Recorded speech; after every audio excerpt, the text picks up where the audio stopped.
La sfida è qui, il cuore batte forte, un solo tiro cambia la sorte. Penalty, il gioco si decide qui. Penalty, emozioni fino all'ultimo sì. Penalty, ogni istante è magia. Penalty, la vittoria è energia. Penalty.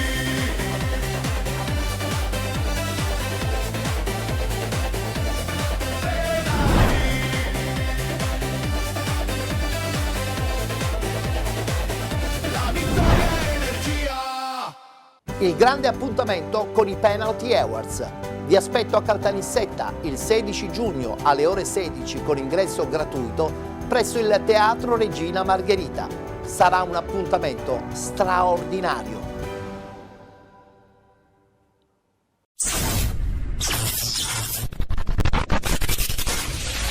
Si chiudono i playoff del girone I di Serie D con la finale tra Nissa e Regina. Marco Tomaselli, due dei grandi protagonisti del raggruppamento meridionale. I biancoscudati che in semifinale si sono sbarazzati della Gelbison con un perentorio 4-0 affrontano i calabresi che hanno battuto di misura il Granillo, l'Athletic Club Palermo. Ci si gioca non solo la vittoria dei playoff ma anche un importante bonus in caso di ripescaggi in Lega Pro. Vediamo allora le formazioni e come si affrontano dal primo minuto. Nissa con Castelnuovo, Bruno, Cusumano, Tamaio, Rabisarda, Provenzano, Palermo, Rodulo, Lanza, De Felice e Terranova. Risponde la Regina, Lagonigro, Domenico Girasole, Giulio Dori, Rosario, Girasole, Distratto, Laribbi, Fofanà, Mungo, Ragusa, Ferraro e Di Grazia. Grazie al montaggio a cura di Mirko Giacobello e alle immagini a cura di Massimo Lo Giudice siamo pronti a raccontarvi del film del primo tempo. La prima occasione offensiva arriva all'8º della prima parte di gara. Provenzano per Terranova, va a calciare, respinge così Lagonigro, il pallone diventa buono ancora per Provenzano, toccato da Lagonigro per il direttore di gara. Non ci sono le estremi per il calcio di rigore e si può proseguire. La risposta è la Regina al 24esimo, sventagliata sul secondo palo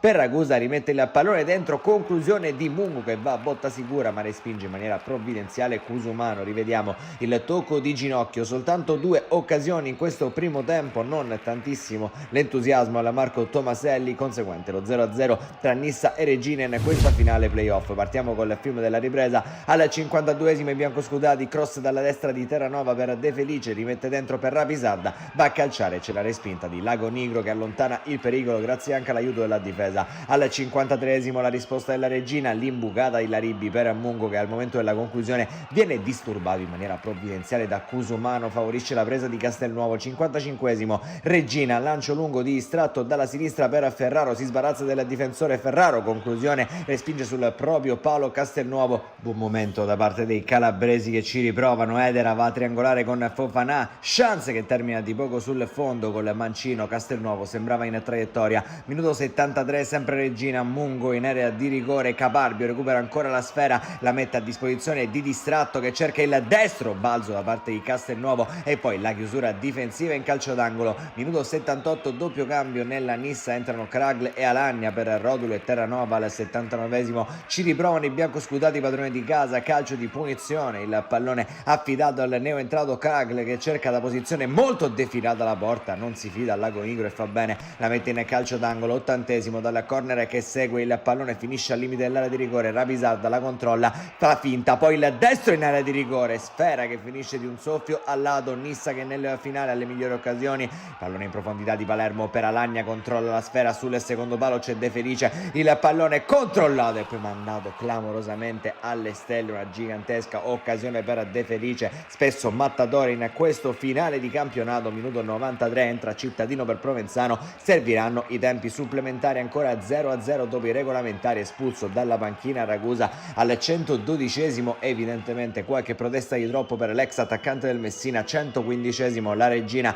necessita di un gol, rimessa laterale di Giulio Dori per Dell'Edera, passa in mezzo a due avversari ma centra il palo esterno, rischia il gelo il Tomaselli. Al 120esimo proprio allo scadere fallaccio di Giulio Dori su Alagna, rosso diretto per il calciatore della Regina. Finisce 0-0, la migliore posizione in classifica in regular season, il secondo posto in campionato premia la Nissa che conquista dunque la finale playoff del girone I di Serie D pareggiando dopo 120 minuti per 0-0 contro la Regina. È tutto, immagini di festa dal Tomaselli, un cordiale saluto, grazie per averci seguito e come sempre alla prossima.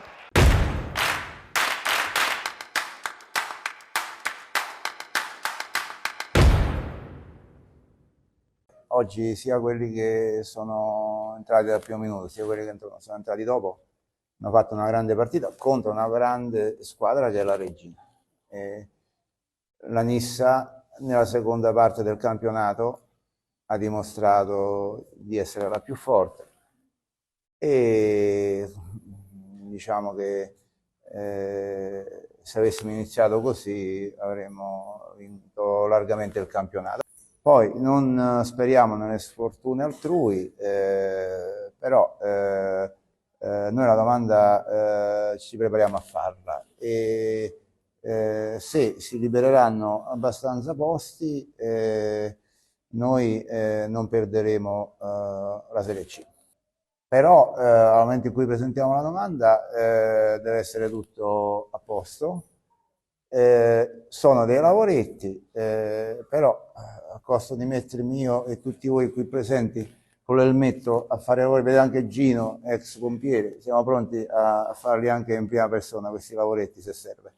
Non ci facciamo scappare certo l'opportunità.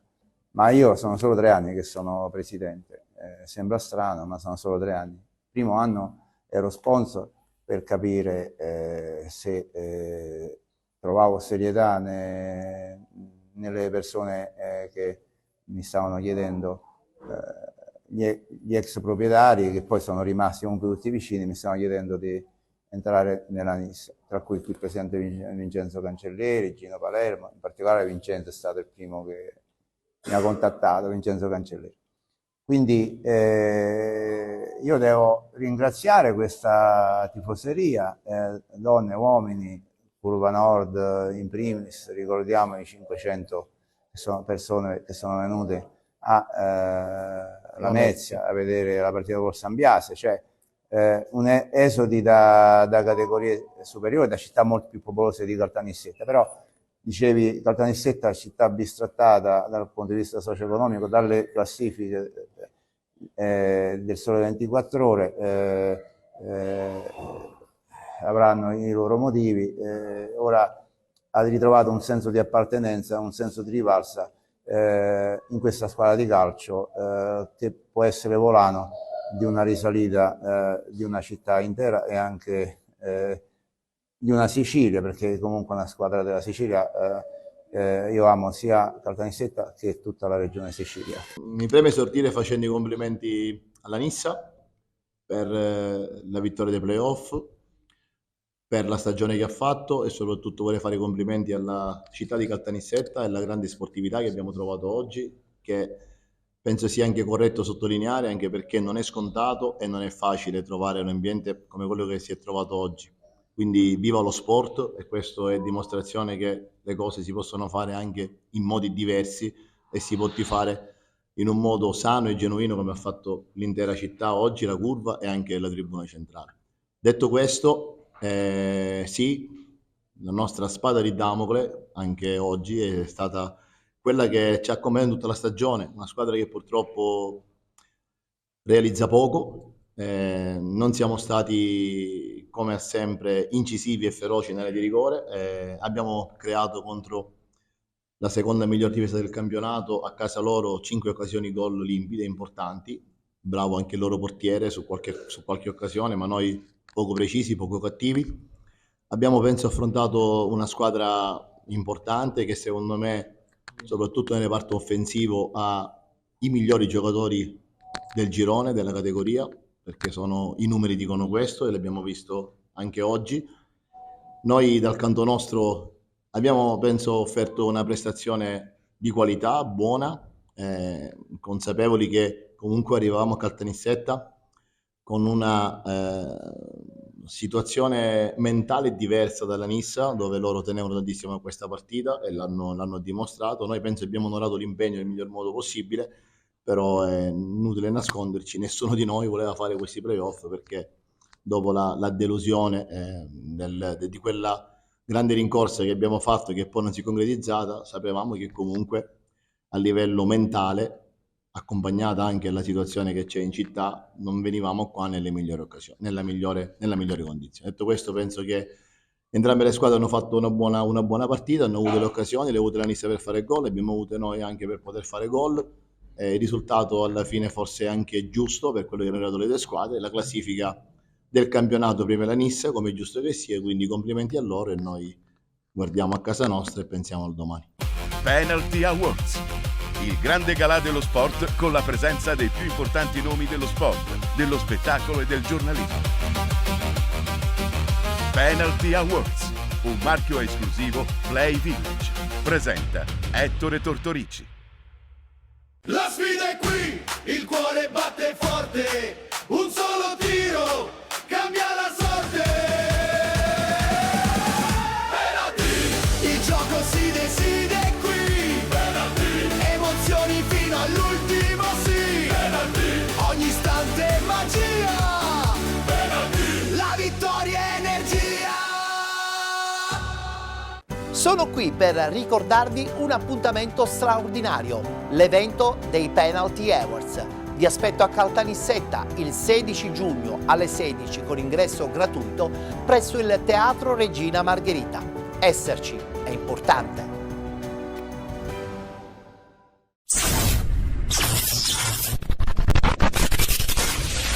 Dal Pasquale Menodi di Avola va in scena la prima semifinale regionale playoff di promozione. Una settimana fa Ten Lopez decideva la finalina del girone D contro la Gimnica Scordia, permettendo al gigante all'Agragas di arrivare alle Final Four regionali in provincia di Siracusa. L'Agragas affronterà i messinesi e la Ionica dopo il 4-2 dei giallorossi sull'Aci Sant'Antonio, che ha sancito la candidata del girone C. Chi vince affronta chi invece la spunta tra Valderice e Orlandina. Bisognerà attendere prossima settimana, domenica 24 maggio, per la seconda semifinale. Vediamo allora come si affrontò le formazioni dal primo minuto. Agragas con Manna, Camilleri, Fragabane, King, Cipolla, Vizzini, Casucci, Gatto, Marrone, Jama e Ten Lopez. Queste le scelte di mister Catania. Risponde mister Famolari con Pontet, Sturiale, Staris, Pereira, Muniz, Savoca, Giuffrida, Corda, Bozzanga, Donascimento, Santos, Franzino e Montanaro. Partiamo allora con le film del primo tempo. Prima offensiva per l'Agragas con Casucci, doppio dribbling, palloni in area di rigore per Ten Lopez. Era in fuorigioco, la mette comunque sul fondo. La risposta della Ionica affidata a Bozzanga, semina il panico in area di rigore e mette forte in mezzo Montanaro, prova la girata, viene anche sporcata e termina tra le braccia di Manna. Occasioni per l'Agragas nella finale di frazione, il pallone sventagliato da Cipolla in zona. Ten Lopez prova a calciare forte in mezzo, tiro cross allontanato in calcio d'angolo. Poco dopo Jama chiude il primo tempo con questo sinistro che però non trova lo specchio della porta. Finisce allora la prima parte di gara 0-0 e reti bianche fino a questo momento da Agragas e Ionica nella semifinale playoff regionale di promozione. Partiamo col film della ripresa. Jama verticalizza il pallone in zona King, chiude tutto Pontet in presa bassa, alza i giri del motore la compagine di mister Sebbi Catani, il cross di Casucci. Ten Lopez, colpo di testa tra le braccia di Pontet, dall'altra parte il traversone dalla destra di Corda per Montanaro, nemmeno lui inquadra lo specchio della porta. Scorre il cronometro. Fragabane nel tentativo di liberare l'area di rigore mette un brivido alla schiena di Manna, il portiere dell'Agragas che deve sporcarsi i guanti poco dopo sulla punizione dai 25 metri. L'ultima occasione del secondo tempo regolamentare firmata Jama, irrompe in area di rigore, tenta il dribbling, poi la conclusione non è irresistibile, termina tra le braccia di Pontet. Finisce anche il secondo tempo, serviranno almeno i supplementari per decidere chi andrà in finale. Inizia l'extra time, Jama va a verticalizzare il pallone in zona Rizzo, il neo entrato cerca l'assist, Savoca chiude tutto, poco altro nel primo tempo supplementare. Nel secondo invece la punizione di Cipolla è quella giusta per Ten Lopez. Rizzo va di prima intenzione in due tempi, Pontet sulla linea dice no al gol del gigante. Sul versante opposto l'ultima occasione è firmata dal tiro di Bozzanga che viene in presa bassa contenuto dal portiere Manna. Manna grande protagonista, a inizio calci di rigore, dice no a Staris. 1-0 firmato Ten Lopez, gran destro, quello dell'attaccante che vale il vantaggio dell'Agragas. Pareggia Giuffrida per la Ionica, può riportarsi avanti poco dopo la formazione di mister Sebbi Catania, ma Cipolla viene ipnotizzato da Pontet e allora Savoca riesce a spiazzare il portiere Manna. 1-2, cambia lo scenario, adesso avanti la Ionica. Gatto però fa 2-2 immediatamente. Conclusione per Bozzanga col brivido, con il tentativo a incrociare Manna era sulla traiettoria, ma è 2-3 per la Ionica. Più comodo il tentativo firmato King, anche lui è glaciale e porta sul 3-3 il conto. Corda invece col mancino trova il secondo rigore disinnescato in questa serie da Manna che può diventare il grande protagonista, chiama per mandare l'Akragas in finale, playoff di promozione, non sbaglia, e allora il gigante è la prima finalista siciliana, affronterà la vincente di Valderice Orlandina, semifinale che si disputerà prossima settimana, domenica 24 maggio per la finalissima. Invece noi vi diamo appuntamento a fine mese, dovrebbe disputarsi il 31 di maggio. L'Akragas attende allora e stacca il pass. Amici di Wisport, la strada per l'eccellenza potrebbe ancora passare da Agrigento in questo finale di stagione. Nel frattempo cantano i tifosi, gioiscono i calciatori sotto la gradinata. Un cordiale saluto e come sempre alla prossima.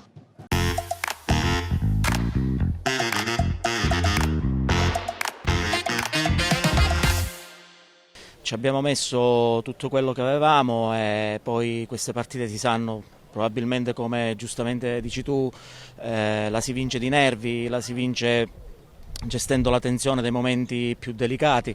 Alla fine abbiamo avuto anche un'occasione per poterla chiudere senza arrivare ai rigori e poi alla lotteria dei rigori siamo stati bravi e fortunati. La fortuna è una componente fondamentale di ogni sport e quindi questa volta ci è girata bene. Il nostro portiere ne ha parati due, bravissimo lui, quindi va bene così, però grandi complimenti a questo Ionica che ha dimostrato di essere veramente una squadra all'altezza. Insomma, nell'arco dei 90 minuti penso che nel 90 e nei 120 minuti penso che il pareggio tutto sommato sarebbe stato un risultato giusto. Poi ai rigori può andare bene, può andare male, conta solo che alla fine l'abbiamo spuntata. Ci aspetta un'ultima tappa che mi aspetto essere assolutamente impegnativa, come tutte quelle che ci hanno riguardato, perché poi bisogna dire che questo è stato un campionato di grande sofferenza sportiva. Durante il girone abbiamo incontrato un competitor veramente strabiliante, il Priolo. Nei playoff squadre agguerrite, l'abbiamo sempre portata condotta in porto.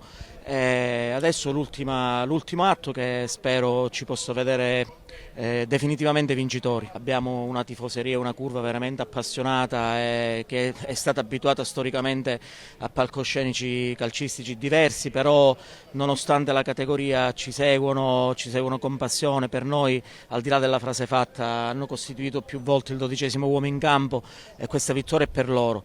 È per loro che se lo meritano, ed è per i ragazzi, per il presidente, per tutti quelli che ci abbiamo messo ogni giorno lavoro, sacrificio, senza risparmio alcuno. Ai rigori puoi vincerla o perderla. Voglio fare i complimenti prima di tutto ai miei ragazzi, ma anche alla squadra avversaria. Hanno fatto una partita, se la sono giocata fino all'ultimo. Però io dico sempre che le partite non si dominano ma si vincono e noi ce l'abbiamo fatta e ora penseremo alla finale regionale. Al primo rigore gli disse a chi era accanto, glielo para, lo tira a sinistra e lui lo para, e così è stato. E poi un susseguirsi di emozioni, siamo contenti davvero, sì. Guardo oggi per domani e non oggi per i prossimi 10 anni. Ancora stiamo lottando. Abbiamo sia la finale dei playoff ma anche la Coppa Italia a cui noi ci crediamo e vorremmo fare il dopplet come si dice oggi. Ecco. Sicuramente la prima frazione di gioco sono stati più bravi loro, poi siamo usciti noi alla distanza, abbiamo avuto anche qualche occasione, però siamo arrivati ai rigori, siamo stati bravi, è stato bravo il nostro Manna, siamo stati bravi e fortunati, dai, andiamo avanti e ora aspettiamo questa finalissima.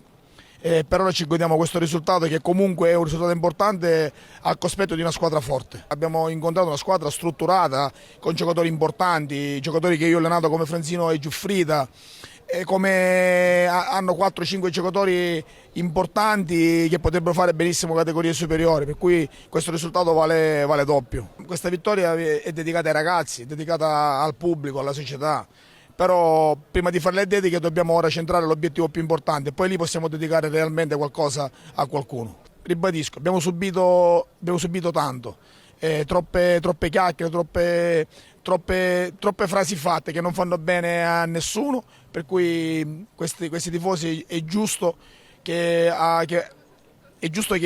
abbiano un plauso da parte nostra e da parte di tutti, però ti ribadisco, dobbiamo centrare l'obiettivo più importante e poi dopo alla fine possiamo dire qualcosa in più. Sappiamo che le gare di playoff sono gare a sé, sappiamo di affrontare una squadra molto difficile come lo Ionica, infatti è stata una gara combattuta, però l'abbiamo spuntata noi, questo era l'importante. Ora ricarichiamo le pile, che abbiamo una settimana libera e puntiamo alla finale che dobbiamo assolutamente vincere.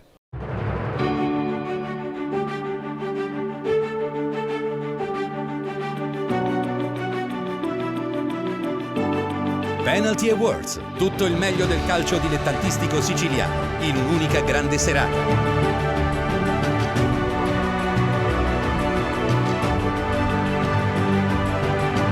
Il galà del calcio nostrano va in passerella con la premiazione dei migliori dirigenti, i migliori tecnici, i migliori atleti della stagione calcistica.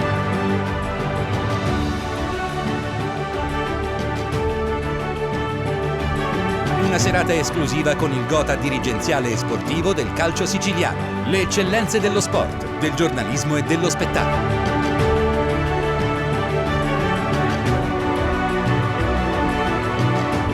Penalty Awards presenta Ettore Tortorici.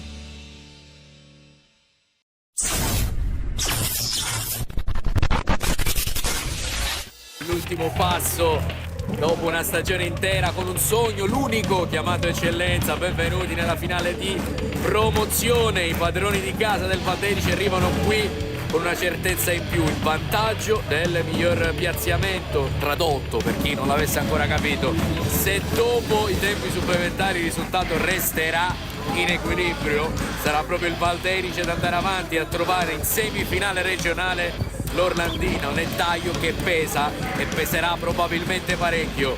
Dall'altra parte però arriva un Gemini gasato come non mai forse in questa stagione, dopo la vittoria per 2-0 ad Aragona con il suo uomo simbolo in evidenza, Giorgio Stassi, arrivato così a 22 gol stagionali.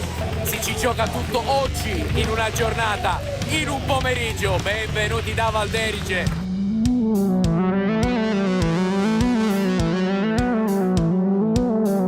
Forconi, la mette giù lui, ancora di Pasquale, Forconi per pallone, questo per Iraci che entra in aria, Iraci destro, 1-0 Valderice.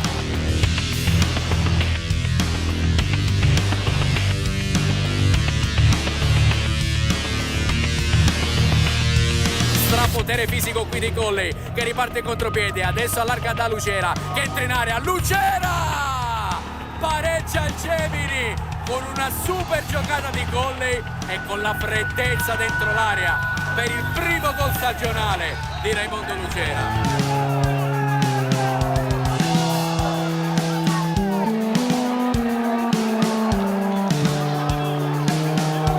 Può entrare dentro l'area Iraci, ancora lui Iraci, assist, Baggi! Baggi!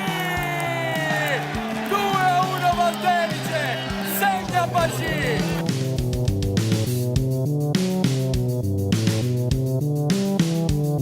Dentro l'area con sinistro, parate, la palla entra, la pareggiata è Gemini, ha segnato proprio lui, incredibile gol del Gemini che non muore mai, lo dimostra ancora.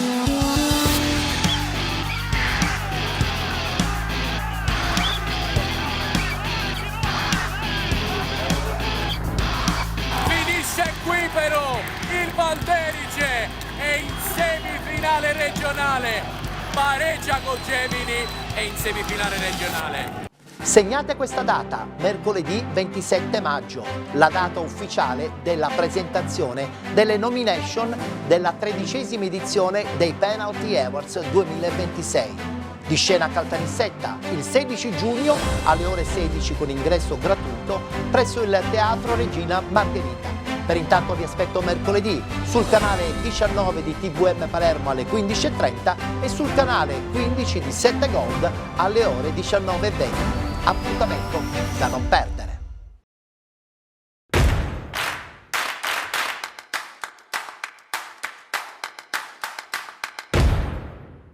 Ne approfitto intanto per fare complimenti al Gemini perché oggi ha dimostrato il suo valore, ma non c'erano dubbi come ad Aragona, anche oggi ha fatto una grandissima prestazione. Alla fine noi siamo stati un po' più fortunati e sui 120 minuti l'abbiamo portata a casa, però non è stato per niente una partita facile, assolutamente. Noi un po' sottotono, certe cose non mi sono piaciute, però ora in settimana vediamo comunque faccio i complimenti ai ragazzi perché a prescindere hanno fatto comunque una grande prestazione. Ci sta che magari dopo tanto si può avere qualche partita sottotono, oggi è stata così, anche se siamo passati 2 volte in vantaggio, però poi alla lunga ce l'abbiamo fatta e questo è merito loro. Abbiamo fatto una grande prestazione, sapevamo che era un campo difficile, un avversario veramente forte, che veniva da un periodo positivo, in tutto il girone di ritorno ha fatto veramente un grande campionato, siamo stati bravi, abbiamo fatto una grande partita di agonismo, di intensità, tatticamente diciamo ai limiti della perfezione rispetto a quello che abbiamo preparato, per cui c'è la forte amarezza e delusione per comunque essere usciti nonostante il 2 pari, però dall'altro lato non c'è nessun rimpianto, perché comunque i ragazzi, la squadra ha fatto veramente il massimo, poi si sapeva che nei 120 minuti bisognava vincere, ci abbiamo provato, ce l'abbiamo messa tutta, non siamo riusciti, quindi facciamo complimenti a loro e faremo tesoro per il futuro. Era doveroso da parte nostra concedarci da questo campo con il passaggio del turno. Siamo stati, devo dire, fortunati, siamo stati anche bravi ovviamente, ma i complimenti per il Gemini sono assoluti, nel senso che anche il Gemini di oggi è una grande squadra. Purtroppo il calcio è questo, se la palla poi non entra, in questo caso non è entrata la palla una più di loro, perché alla fine non abbiamo neanche perso, abbiamo pareggiato e siamo usciti lo stesso, quindi non possiamo dire nulla a questa squadra che oggi è venuta qua a Valderici a fare, secondo me, un calcio importante. I migliori giocatori, i migliori allenatori, i migliori dirigenti. Ancora una volta la passerella più bella del calcio dilettantistico siciliano. Vi aspettiamo a Caltanissetta il 16 giugno alle ore 16 con ingresso gratuito presso il Teatro Regina Margherita. 13ª edizione dei Penalty Awards. La sfida è qui, il cuore batte forte, un solo tiro cambia la sorte. Penalty, il gioco si decide qui. Penalty, emozioni fino all'ultimo sì. Penalty, ogni istante magia. Penalty, la vittoria è energia.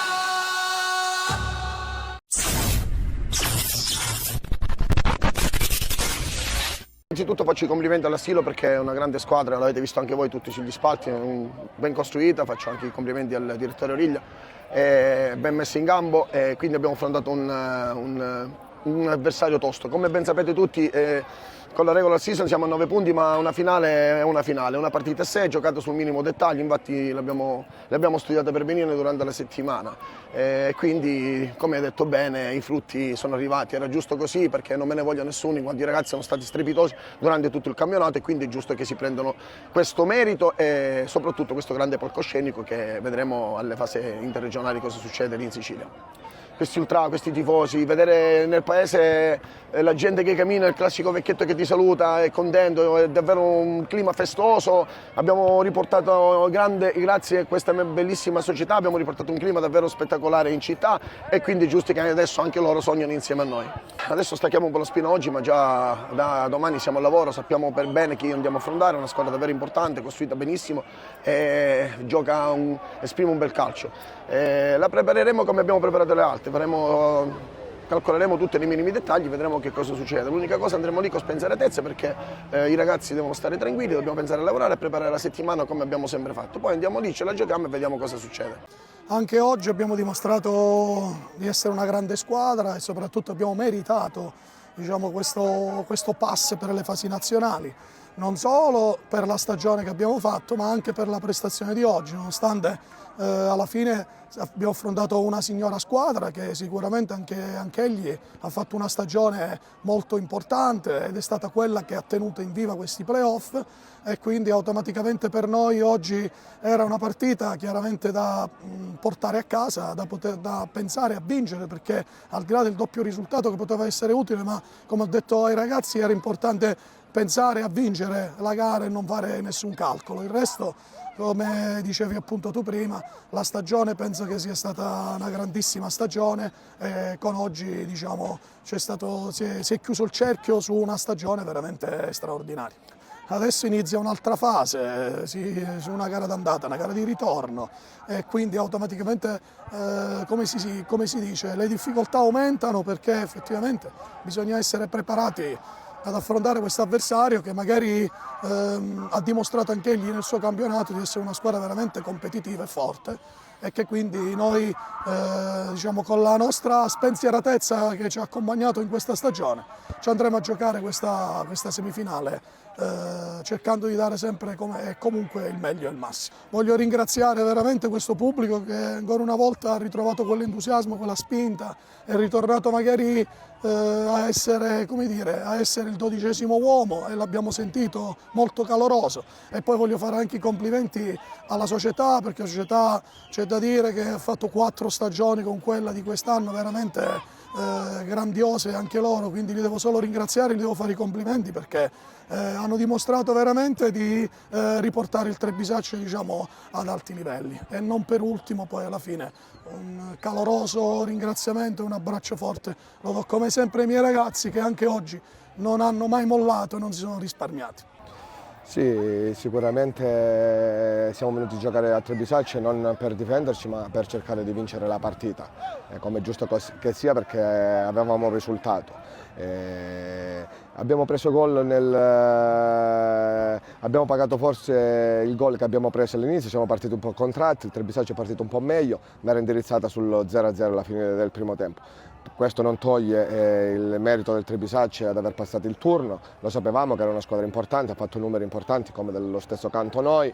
Non posso rimproverare niente ai miei ragazzi perché hanno fatto qualcosa di straordinario, un percorso straordinario. Sicuramente io al Trebisacce gli faccio in bocca al lupo, tifiamo per noi, il mister è un mio amico, un carissimo amico. Penso che oggi non siamo stati gli stessi delle altre partite, quindi la vittoria del Trebisacce è meritata, non ha rubato niente, però ai miei ragazzi devo dire solo grazie per quello che hanno fatto durante tutto l'anno. Sì, dobbiamo dire sempre le stesse cose. Martedì 16, ingresso gratuito, Teatro Regina Margherita, Caltanissetta, 13ª edizione dei Penalty Awards, il galà più atteso del calcio dilettantistico siciliano. Io credo che abbiamo già detto tutto, basta, fermiamoci qui, non dobbiamo ripetere sempre le stesse cose.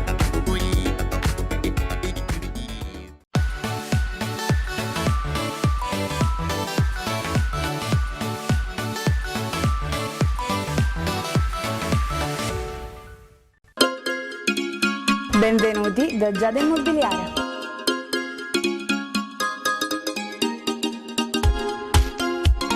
La professionalità come punto di partenza, la qualità dei servizi come riferimento essenziale. Tutto questo è Giada Immobiliare di Giuseppe D'Antonio.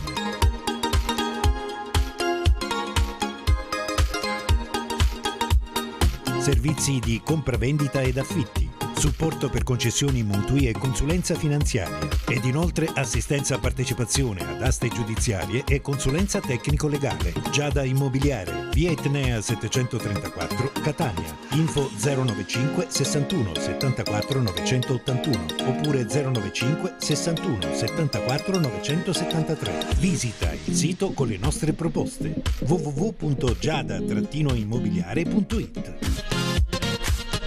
Giada Immobiliare, insieme a te per comprare e vendere.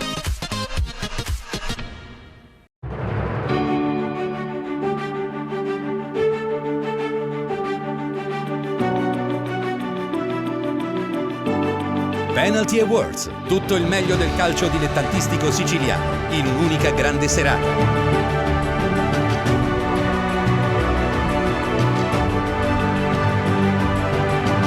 Il galà del calcio nostrano va in passerella con la premiazione dei migliori dirigenti, i migliori tecnici, i migliori atleti della stagione calcistica.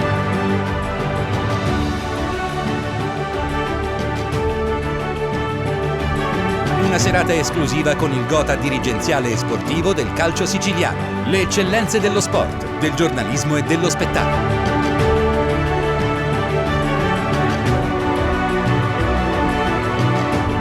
Penalty Awards presenta Ettore Tortorici.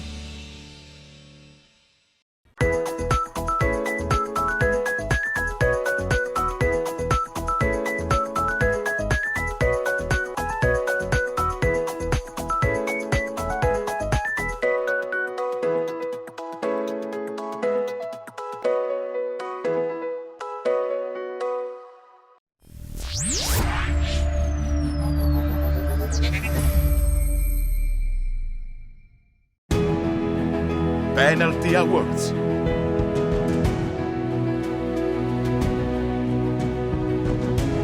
Gli atleti migliori, i più importanti allenatori, i dirigenti più bravi, tutti insieme nell'evento più atteso ed esclusivo del calcio dilettantistico siciliano. Penalty Awards.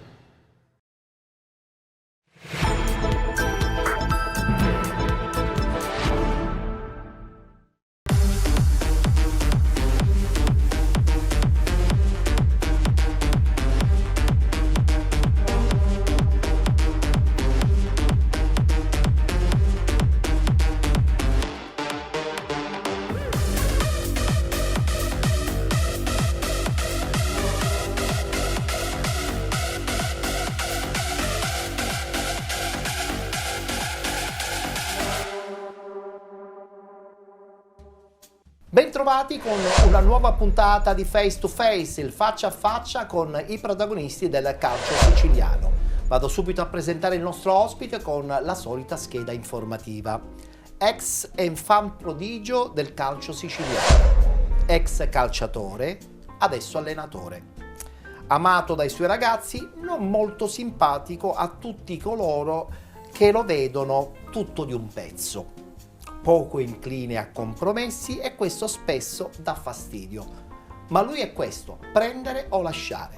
Nel nostro faccia a faccia, Davide Boncore. Ciao Davide, ciao ben trovato. Ettore, ben trovati a tutti voi. Ti rivedi in questa scheda? Tutto di un pezzo? Sinceramente sì, anche se con gli anni un po' di malleabilità l'ho avuta, l'esperienza mi ha portato a questo. Si è un po' cambiato, sì, no? Dai sì. primi anni da allenatore agli ultimi probabilmente c'è stato un piccolo cambiamento. Sì, sì, anche perché anche il calcio un po', le vicissitudini dei ragazzi, delle cose sono cambiate, quindi o t'adegui oppure o t'adegui. fai un altro mestiere Sì. probabilmente. Allora Davide, 7 domande con 7 risposte, cercando di scoprire la figura appunto di Davide Boncore. Sei pronto? Sì, sì. Benissimo. Andiamo subito con la prima, che è un po' riprendere la chiacchierata iniziale proprio del nostro face to face.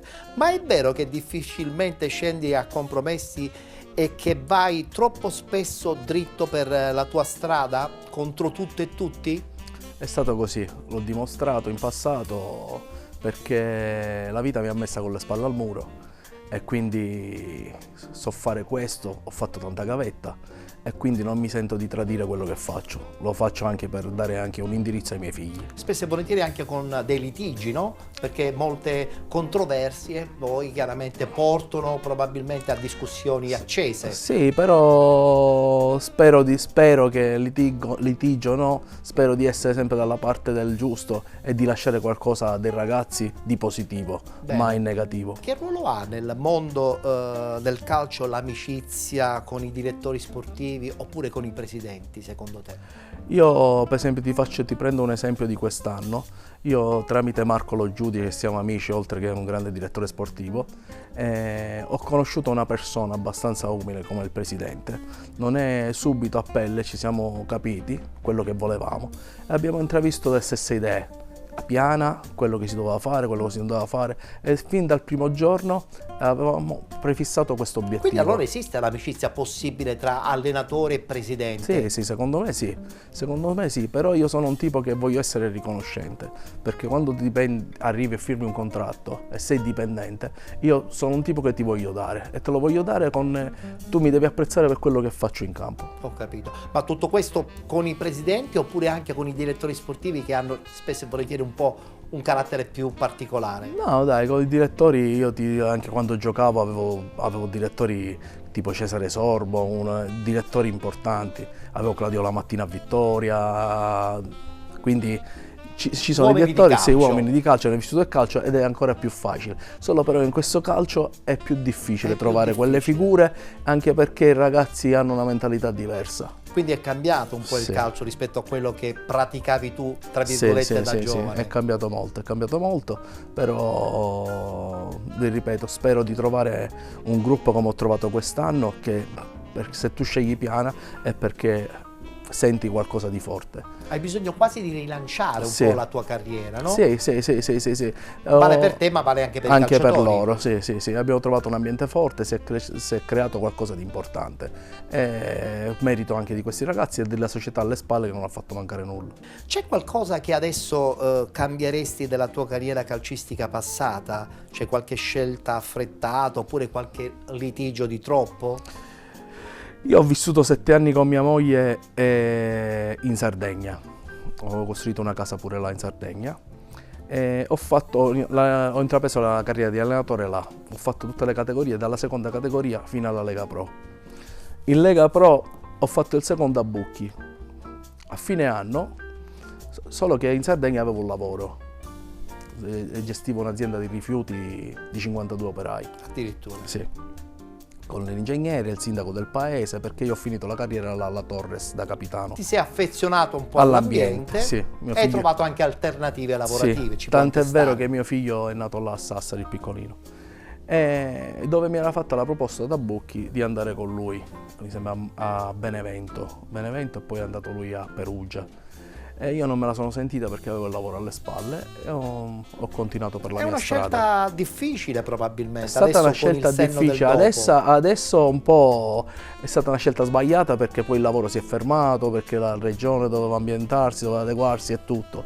È successo qualcosa che ti può far pensare che forse con il senno del dopo avresti fatto altre scelte? Sì, c'è stato un anno per non sentire mio padre, ho sentito mio padre, un anno sono andato a Fano in Serie C, venivo dalla Battipaiese, che mi avevano portato a Battipaglia in Serie D, e mi volevano fare un biennale, avevo 23 anni, mi ci aveva portato Perinetti con Calori, allenatore. E siamo andati io, Trionfante e Lisuzzo, siamo andati là tutte cose, 2 settimane. Sono ritornato a Battipaglia, ho lasciato la Serie C per ritornare in Serie D. C'era qualcosa che non ti piaceva evidentemente nell'ambiente? Sì. Adesso avevo pressioni. Che scelta faresti adesso? Adesso di sentire mio padre, di fare il professionismo e rimanere là. Ho capito. Guarda che tu, secondo me, hai letto qualche domanda, perché la prossima riguarda proprio la famiglia. Infatti volevo chiederti il ruolo della famiglia nel tuo percorso sportivo, da giovane calciatore con i tuoi genitori e adesso da allenatore con tua moglie. Sì, io giocavo in una scuola calcio alla Fortitudo, qua allo Zenne, sono cresciuto nel quartiere Zenne, dove c'era parecchia fame, si cresceva sulla strada, è un calcio che non c'è più, che non esiste più, quindi è un calcio che non mi rivedo più in quel calcio là. Sono cambiate troppe cose. Sì, mio padre era un impiegato Enel, è riuscito a crescere 5 figli in quel quartiere e mi ha lasciato tante cose, tanti valori che io spero di rispecchiarmi in lui. Quindi in poche parole tuo papà è stato fondamentale nella tua carriera agli inizi da calciatore. Sì, però non era uno invadente, uno mi lasciava libero nelle scelte. Stava al posto suo. Sì. Non era appunto il papà. Assolutamente, anche perché io già a 17 anni giocavo alla Leonzio. Già ero fuori casa, a 15 anni sono andato 6 mesi in Inghilterra, quindi già ero fuori. Già Spirito libero direi. Sì, ho girato parecchio, Sicilia, Campania, tanto. Questo per quanto riguarda il rapporto con i genitori, mentre invece adesso da allenatore, quindi con un altro ruolo, il rapporto familiare con tua moglie. Sì, è stata sempre lei a sopportarmi in questo percorso. Ho avuto la fortuna di trovare una compagna veramente che... Lei è sarda? No, è di Palermo, è venuta con me, è partita con me in Sardegna. Avevamo finito il viaggio di nozze ad Olbia, al Golfo Aranci, siamo rientrati e mi chiama questo presidente della Torres. Noi abbiamo finito la casa qua a Villa Cazzai Carini, tutte cose. Dice: mister, te la senti di fare questo percorso? Ho avuto referenze ottime e siamo andati in Sardegna. Da quel momento ho finito la carriera da calciatore e ho intrapreso la carriera di allenatore là. Devo dire che il tuo percorso è molto intrigante e ci si può scrivere anche un libro in un certo senso. Senti, qual è il sacrificio più grosso che faresti adesso per una panchina blasonata? Non lo vedo un sacrificio, perché mi sento forte nel lavoro, però mi sento limitato. Mi sento limitato perché in passato ho dimostrato che non è servito a nulla. Non è servito a nulla perché io sono sceso dalla Sardegna, ho preso una squadra terzultima in classifica e siamo arrivati settimi in classifica con l'Alcamo. Mi hanno chiamato a Troina, ho fatto 2 anni a Troina. Grandi campionati. 2 anni, ho fatto un 7° posto l'anno che ha vinto il Bari e un 4° posto dietro il Palermo. Il girone d'andata ero secondo dietro il Palermo con un gruppo di ragazzi. Poi altre vicissitudini, mi volevano in C, non avevo il patentino di UEFA e c'è stato un declino. Quest'anno è stato il 3° anno che parto dall'inizio, 2 anni a Troina e quest'anno.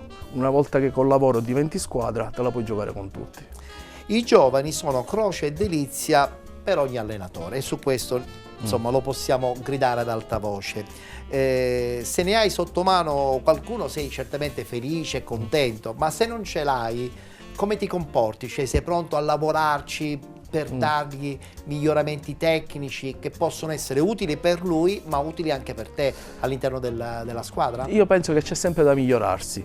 Il calcio che io ho sempre manifestato è un calcio ad alta intensità, quindi ho bisogno di parecchi giovani in squadra che mi rispecchiano. Ho pochi tempi morti in allenamento, in partita, è un lavoro di transizioni. L'ho fatto sempre, l'ho prediletto sempre. Infatti mi piace il giovane sveglio, il giovane pigliato subito, che ha le letture facili. Basta spiegare una volta, non necessariamente con continuità. No, se è il caso lo ripeto tranquillamente con insistenza, però quello che si fa lo si fa alla massima intensità. Quindi fortunati gli allenatori che dispongono di giovani che hanno questa capacità, sì, no? Sì, anche perché io ho lavorato anche con la Beretti della Torres, con un gruppo intenso, un po' di esperienza l'ho maturata con ragazzi, con gente che non veniva dal professionismo. La Torres è stata promossa in Lega Pro e c'era questa squadra da formare. Ho fatto selezione in Sardegna e ho preso tutti i giovani della Sardegna che non avevano fatto un percorso professionista. Addirittura. E ha vinto il campionato il Frosinone di Stellone. Sì. E noi siamo arrivati sesti, siamo entrati nella storia della Torres, con un gruppo di ragazzi che mi seguiva. Costruito quasi per l'occasione. Sì. Il tuo tempo libero quando diventa essenziale? Quando devi scappare da qualcosa oppure per ricaricare le batterie? Lo vedo più per ricaricarmi. Vado a pesca, faccio un po' di giardinaggio, mi piace avere il terreno, ho il terreno, avevo ragazzi carini, mi dedico più a queste cose. Insomma, tempo libero fondamentale per rilassare e caricare le batterie. Sì, pronto per nuove avventure, nuovi percorsi e tante altre situazioni che si presenteranno. L'indole è quella di stare sempre sul pezzo, non riesco a Anche a quando staccare. sei in pieno tempo libero? Sì, per adesso sto programmando uno stage, a 6 anni che programmo dello stage con dei ragazzi che è nato questo stage da dei ragazzi volenterosi che volevano allenarsi per farsi trovare pronto in preparazione. E io questo l'ho assimilato e gli do questo servizio ogni anno. Sì, ma il tempo libero spesso e volentieri si dedica anche alla famiglia. In questo caso tua moglie come si comporta?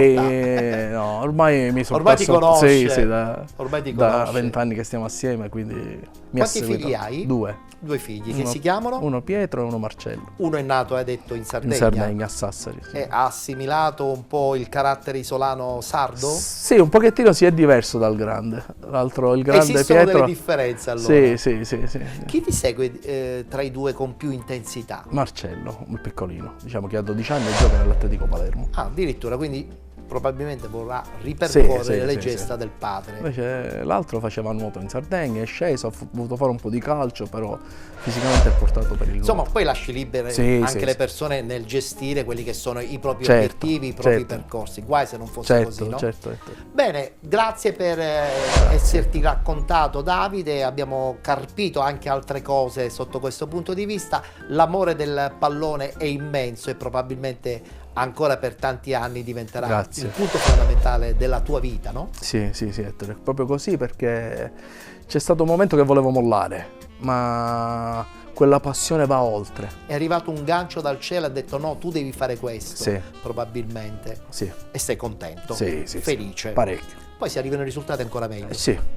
E il risultato maggiore è che arrivare all'ultima settimana di allenamenti e i ragazzi non hanno voglia di andarsene. E questa è la cosa più bella. Hai raggiunto il doppio obiettivo, aver raggiunto una buona posizione in classifica e la soddisfazione che i ragazzi ancora vogliono gustarti in una stagione che spesso e volentieri è lunga e tortuosa.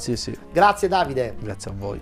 Bene, abbiamo concluso qui lo spazio del nostro face to face insieme a Davide Boncore. Appuntamento al prossimo.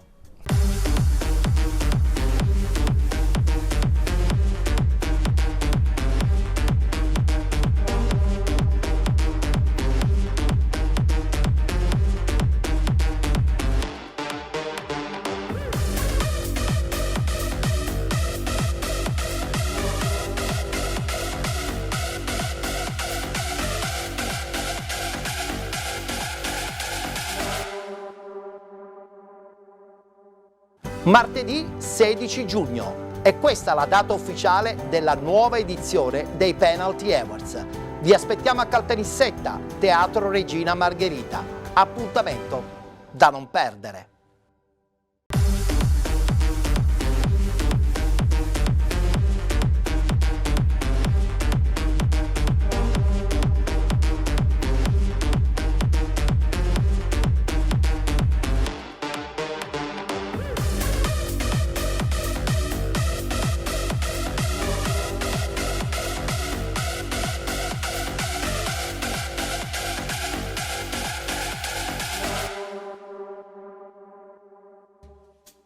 Benvenuti nel nostro face to face, ovvero il faccia a faccia con i protagonisti del calcio siciliano.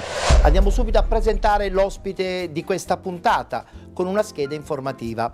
Rampante, battagliero, determinato, è il vero condottiero del nuovo movimento calcistico agrigentino. Cortese e garbato, ma puntiglioso ed esuberante. A face to face con noi Luigi Monreale. Ben trovato Presidente. Buonasera, grazie per l'invito e per l'ospitalità. Allora Presidente, attenzione, 7 domande per cercare di capire anche un po' la sua personalità, il suo modo di intendere il calcio e non solo, tra l'altro. Guarda caso la prima domanda si avvicina un po' alla scheda che abbiamo preparato. Di lei dicono praticamente tutto quello descritto appunto nella scheda introduttiva. Ci si rivede oppure aggiungerebbe o toglierebbe qualcosa? Ma no, diciamo che sostanzialmente mi rivedo un po' in quelle che sono gli aggettivi che lei mi ha gentilmente attribuito. Però ecco, probabilmente se devo provare una nota un pizzico negativa su di me è che ci sta, ma mi manca un po' di esperienza, perché io è da soltanto 5 anni che mi sono affacciato. Che sembrerebbero pochi però Presidente, ma invece sono già abbastanza. Diciamo che un po' mi hanno forgiato questi 5 anni, soprattutto per diciamo, il percorso calcistico che abbiamo fatto, devo dire foriero di successi, perché noi siamo partiti dalla terza categoria e nel giro di 5 anni ci stiamo ritrovando in questa fase a sfiorare il torneo di eccellenza. Sottolineando tra l'altro che l'Aragona ha una storia però, Sì, perché l'US Aragona nasce nel 1966, quindi abbiamo da poco compiuto 60 anni di storia. E quindi a me fa piacere avere proseguito su percorso che i nostri avi hanno messo in piedi con tanti sacrifici nel tempo, e sono contento di cercare di rappresentarli al meglio e rendere onore alla loro memoria in questo modo. Si ritiene un uomo libero oppure spesso si trova in difficoltà quando è costretto a scelte un po' obbligate? Le rispondo volentieri, mi ritengo un uomo libero perché, come dire, per educazione familiare non tollero, non sopporto quelle che io ritengo ingiustizie, a qualsiasi livello, non solo nel mondo dello sport. E quindi ho sempre combattuto contro queste cose qua. E quindi ecco, sono un uomo libero. Anche perché quando c'è da prendere delle decisioni la personalità diventa fondamentale. Se un uomo ha personalità, credo che sia un uomo libero. Assolutamente sì. La famiglia, punto fondamentale probabilmente della sua esistenza quotidiana. Lei stacca la spina quando torna a casa? Diciamo che mia moglie non è felicissima di questo, perché ahimè anche a casa a volte porto un po' di lavoro sia dal punto di vista professionale che in ambito calcistico. Lei naturalmente un po' si adira perché mi dice sempre: arriva a casa, stacca tutto, dedicati un po' E lei un po' a qualche noi. difficoltà ce l'ha. Però capisce mia moglie l'enorme passione che io metto per questo progetto sportivo, e quindi seppur a malincuore mi lascia libero nelle mie scelte. Senta Presidente, lei come vive il rapporto con i suoi giocatori? Da presidente oppure da papà? Allora, questa è una cosa che un po' mi rimproverano gli addetti ai lavori, perché spesso mi attribuiscono il difetto, tra virgolette, di dare eccessiva confidenza ai calciatori, però io non la vedo così. Per me sono tutti ragazzi che potrebbero essere miei figli, visto comunque l'età anagrafica, e quindi io parlo con loro. Spesso magari ci ritroviamo anche a condividere il caffè piuttosto che l'aperitivo con loro. Ecco, questo perché io i miei calciatori li voglio conoscere a fondo, anche oltre quello che poi l'aspetto professionale calcistico. Che poi tra l'altro è un po' la caratteristica di un calcio che ormai non c'è più, nel senso che prima effettivamente i presidenti erano dei veri e propri papà per i propri giocatori, poi c'è stato un momento in cui il distacco era moda, adesso c'è questo ritorno allora. Assolutamente sì, a me fa molto piacere stare con i ragazzi, perché spesso, come dico sempre, bisogna lavorare a volte anche sugli aspetti mentali dei giocatori. Anche per i successi poi anche per i successi poi che si conseguono sul campo, perché quando tu magari hai a che fare con un numero così elevato di gente, 20, 25, 30 persone in rosa, è chiaro che poi ognuno porta con sé il suo piccolo problemino familiare, ed io sono sempre pronto ad ascoltarle, ad accogliere le loro istanze e cercare nei limiti del possibile di risolverle. E in questa stagione è successa qualche storia che probabilmente andava affrontata più da presidente che da papà? È un po' cattivella questa domanda. Questa è una domanda un po' capziosa, come dico io, no? Però sì, qualche volta è successo su alcune situazioni, su alcune scelte che magari non ho condiviso, quindi piuttosto che in quelle circostanze far valere l'autorevolezza della figura del presidente, ho preferito scegliere il rapporto più da amico, ecco. Prossima domanda. La provincia agrigentina, diciamolo pure, vive tante contraddizioni. Lei la cambierebbe con qualche altra provincia siciliana? In ambito sportivo? Anche, e non solo. Allora, in ambito sportivo no. E le dico anche il perché la passione che si tocca, si respira nei campi dell'Agrigentino è qualcosa che io non trovo in altre province. Poi è evidente che c'è il problema di una provincia che ahimè soffre ha tante lacune, questo è un dato oggettivo, in primis la mancanza, I dati parlano chiaro. la mancanza del lavoro, piuttosto che una forte propensione all'emigrazione, e quindi questo rende la provincia, diciamo, una ahimè classifica alla mano tra le ultime d'Italia. Però lei è innamorato della sua provincia, non la cambierebbe? Assolutamente no, io ho rinunciato anche alla carriera professionale per rimanere nella mia città, nella mia provincia. Profeta in patria allora. Si direbbe così, ma non sempre è così. Senta, nella sua vita post-adolescenziale, lei avrebbe mai immaginato che sarebbe diventato presidente di una squadra di calcio? Ma di fatto io, guardi, porto il testimone di questa cosa, perché lo ha fatto mio zio Alfonso Monreale Buonanima, nel tempo lo ha fatto mio papà, lo ha fatto mio cugino Filippo Collura, che ricordo. Quindi è una tradizione che continua. E quindi gioco forza eredito un po' questa cosa. È un virus? È un virus abbastanza pesante poi da gestire, e anche magari in prospettiva abbastanza impegnativo. Molto impegnativo, però questo tipo di attività mi ha dato la possibilità di conoscere un numero innumerevole di persone, senza tralasciare quello che è l'impatto sociale che ha questa attività all'interno della nostra comunità. Basti pensare che noi ogni giorno ci sono tra i 200 e i 250 bambini delle scuole calcio che occupano il Totò Russo, ed è veramente una gioia vedere questi bambini lì a ad apprendere quella che potrebbe essere una lezione di vita. Il futuro parte da là. Assolutamente sì. Anche perché in un piccolo centro come Aragona i ragazzini sono il futuro, non soltanto della vita calcistica, certo, ma penso anche certo, della comunità. Ma quelli poi sono insegnamenti in ambito sportivo che questi ragazzi si porteranno poi nel resto della loro vita. Assolutamente. È un presidente che vive la partita in solitudine e quindi praticamente in disparte, oppure in prima linea con un coinvolgimento anche forte, personale? La ringrazio per questa domanda, perché io le partite della mia squadra preferisco viverle in solitudine, macinando non so quanti chilometri, ma mi allontano. Sono pochi i presidenti che vivono così la partita. Ma mi allontano sempre da quello che diciamo è il pubblico, e le spiego anche il motivo, perché durante la gara non riesco a tollerare magari le critiche che possono arrivare dagli sportivi, dai tifosi, quindi io mi esolo, mi assento ed in quel momento riesco a gustarmi la gara per come voglio. E questa cosa succederà magari anche con il proseguo della sua carriera, magari in altre categorie un po' più impegnative. Questo è quello che ci auguriamo, però la cosa più importante è insomma cercare di mantenere alti i valori dello sport e l'etica sportiva che ci siamo dati. Insomma. Questo è l'obiettivo di un Aragona 3.0. Assolutamente. Bene, grazie Presidente per essere stato presente nel nostro face to face. La ringrazio davvero.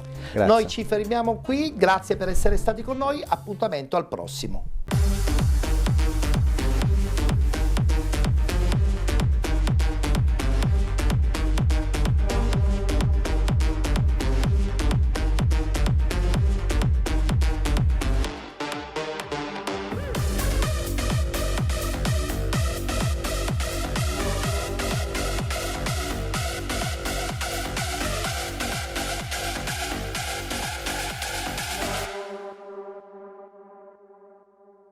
Anche quest'anno sarà Caltanissetta la sede ufficiale della 13ª edizione dei Penalty Awards, l'evento più atteso del calcio dilettantistico siciliano.